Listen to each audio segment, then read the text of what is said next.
Eu achei o Neymar foi gente boa. Voltamos então para falar do São Paulo, porque o São Paulo goleou o Mirassol por 4-1, foi uma boa vitória, não tenha sido um jogo tão fácil quanto o resultado mostra. Mas enfim, o quarteto fantástico do São Paulo está funcionando e Calleri voltou a fazer gol, e toca no Calleri que é gol, desde setembro ele não marcava. André Hernan, ele tá pulando na cadeira ali, ó. Volta pro Hernan aqui, gente, porque ele tava aqui.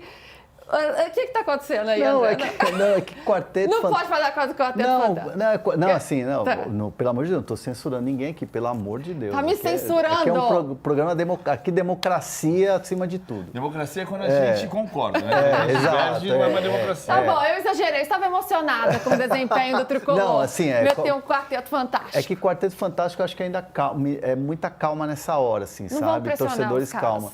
Porque assim, eu sou daquela opinião, o São Paulo é um time que está em formação e esse ano o Zubeldia tem que provar que ele é bom técnico para ser um técnico vencedor no São Paulo. Agora é a hora dele se provar. O ano passado ele chegou com o barco andando, fez um bom Campeonato Brasileiro, poderia ter chegado na final da Libertadores, poderia ter chegado na final da Copa do Brasil, ok, ele não joga sozinho. Mas agora foi entregue a ele de maneira, inclusive... heróica quase que, vamos dizer assim, porque o São Paulo sem grana nenhuma trouxe reforços nível de Oscar, nível de Wendel, que foi apresentado hoje, sem grana. Então o São Paulo se desdobrou e entrega para o Zubeldia um elenco muito melhor do que o do ano passado, muito mais competitivo. Só que aí você vem, Corinthians ganha, aí você perde para o Santos, da maneira que perdeu, e aí agora você se recupera contra o Mirassol, e ontem foi um jogo, meus amigos e minhas amigas, que enganou muito, porque assim, o Mirassol empatou o jogo e o Mirassol teve chances, o São Paulo teve deficiências. E o Zubeldia quis dar uma retrucada no repórter falando, fala com o adversário, meu time fez 4-1. Não é por aí, acho que o técnico está lá também para responder às deficiências do time, mesmo na vitória. Não é aquela coisa tipo, só tem que falar bem ou pergunta boa porque ganhou. Não é bem por aí. Então eu acho que esse São Paulo, eu fico com muito pé atrás. Eu ainda tenho muitas ressalvas porque... eu prefiro ver o trabalho do Zubeldia melhor. A Alicia, ela fez esse jogo pelo Allplay, né, Alicia? E eu queria saber a sua observação sobre isso mesmo. Esse quarteto que está funcionando, são jogadores talentosos, de muita qualidade, a gente sabe, mas a defesa ainda está deixando o São Paulino um pouco preocupado. É um cobertor curto? Dá para achar esse equilíbrio entre esse time ofensivo com esses 4 jogadores e ao mesmo tempo se defender lá atrás? Olha, Luísa, por enquanto o São Paulo ainda não resolveu esse problema, né? O placar, ele de fato engana um pouco. O São Paulo construiu essa elasticidade aí nos últimos 10 minutos. Até então, a partida era bem equilibrada, né? Especialmente no primeiro tempo. O 2-1 do São Paulo sai no finalzinho ali da etapa inicial. E aí, no segundo tempo, o São Paulo vai se segurando e construindo, mas oferece muitas chances ao Mirassol. Vale lembrar, se a gente estava aqui criticando o Botafogo de Ribeirão, o Mirassol é um dos times com uma das melhores campanhas do campeonato, né? Infelizmente, pela maluquice do regulamento do Campeonato Paulista, está no grupo do Corinthians, que tem a outra melhor campanha, então muito provavelmente vão se enfrentar na próxima fase, um deles vai ficar fora, e tem grupos com gente com 10 pontos a menos que talvez avance. Mas o Mirassol é um time bom, é um time de Série A, um time que se reforçou muito para esse ano e que encontrou muitos espaços na defesa do São Paulo, né? O quarteto foi muito bem, né? O Lucas teve uma noite excelente, assim, a capacidade técnica, né? O toque de bola do Oscar é incrível. O Calleri desencantou, que é muito importante para o São Paulo. O Enzo Dias, que tem agora o Wendel na cola dele chegando, também fez gol. E o time esteve bem ofensivamente. Mas é importante ressaltar isso, né? O Pablo Maia e o Alisson não são volantes marcadores, não é a principal característica deles. Então você tem esse quarteto ofensivo e os outros 2 na retaguarda do meio-campo, que não tem essa característica do combate. Então, a bola acaba passando muito. O Igor Vinícius falhou várias vezes, acabou sendo substituído pelo Ferrarese no segundo tempo. E o São Paulo, o Sabino também, né, mais uma vez, cometeu erros. Então, a volta do Alan Franco talvez dê um pouco mais de solidez defensiva, mas o São Paulo oferece esses espaços. Acaba sobrando muita bola, né, que esse meio-campo não consegue segurar. E nos primeiros 10, 15 minutos de jogo, O Mirassol fez uma marcação tão alta que o São Paulo estava completamente encaixotado. O São Paulo não conseguia avançar do seu meio-campo. E aí encontra um gol no começo do jogo e né, acaba que o jogo abre um pouco e esses espaços vão sendo encontrados.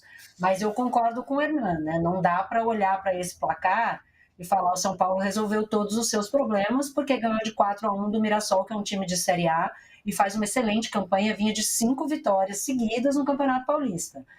É um time que, quando enfrentar adversários mais fortes, pode sofrer.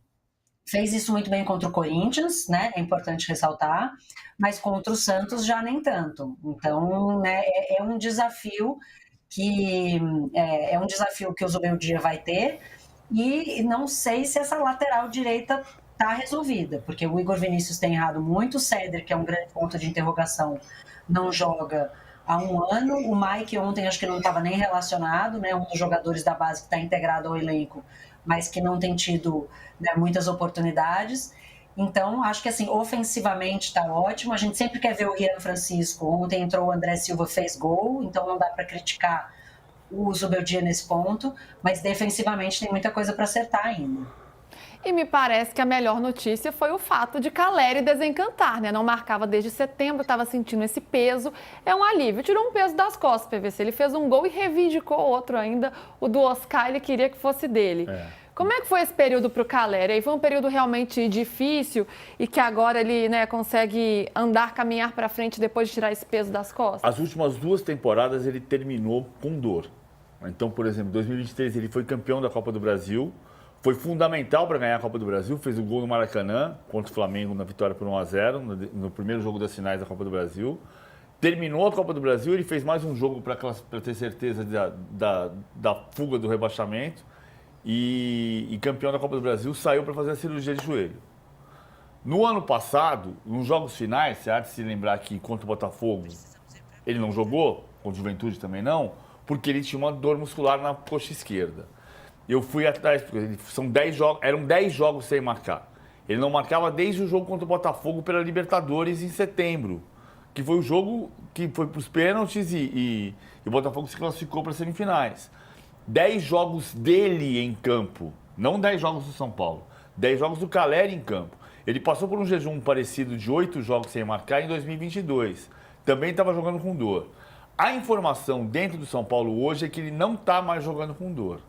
Então tem um processo de recuperação mesmo da pré-temporada. Ele está chegando ao 6º jogo do São Paulo oficial do ano, mais os 2 nos Estados Unidos. Então é natural que o time vá crescendo. Mas ele está jogando, pela informação que eu tenho de dentro do São Paulo, sem dor. Mas acabou com um jejum de 10 jogos sem marcar. Eu ia fazer uma observação só que o São Paulo, incrivelmente, é o time que tem mais chance de jogar em casa as quartas de final. Porque mesmo o Corinthians, o Mirassol perdendo ontem, se o Corinthians perder do Palmeiras hoje, por exemplo, e o Mirassol ganhar no Noroeste no domingo, os dois estão empatados em pontuação, mas decidiu o saldo de gol, o número de vitórias e saldo de gols. E é engraçado que eu também acho a fórmula do Paulista estranha, a gente acha há muito tempo. Mas hoje não é mais a fórmula do Paulista, é a fórmula do Paulista, do Mineiro e do Gaúcho. Porque, incrivelmente, o Campeonato Mineiro e o Campeonato Gaúcho copiaram a fórmula do Campeonato Paulista. Então, um time de um grupo joga contra o time do outro grupo. O São Paulo, hoje, é quem tem mais certeza, mais do que o Santos, que se o Guarani ganhar hoje, o Santos fica em segundo lugar, mais do que o Corinthians, porque o Mirassol está ali grudado nele, e mais do que o Palmeiras, que o São Bernardo tem em primeiro lugar. O São Paulo é, com os problemas que tem, o que tem mais certeza de que vai jogar no Morumbi como mandante o jogo das quartas de final. Quero saber mais sobre o Calleri, como é que foi esse período, se você, André, considera que essa dor que ele vinha sentindo é o que atribui, é o fator mesmo para ele não vir tão bem.